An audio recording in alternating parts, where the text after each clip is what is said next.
In this video, I am going to show you how to verify your Cash App account quickly and easily. Verifying your account is important to unlock all features, such as sending and receiving larger amounts of money, as well as buying and selling Bitcoin. First, open the Cash App on your phone and log into your account.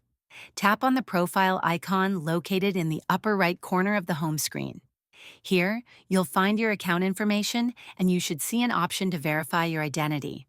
To start the verification process, tap on Personal and provide the required information, including your full name, date of birth, address, and Social Security number (SSN). Make sure all the information you enter is accurate and matches the details on your government-issued ID.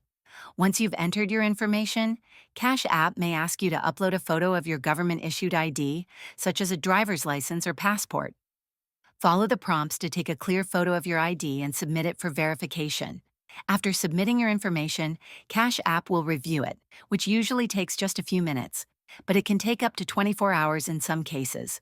You will receive a notification confirming your verification status. Once your account is verified, you'll have access to increased transaction limits and additional features within the app. That's it.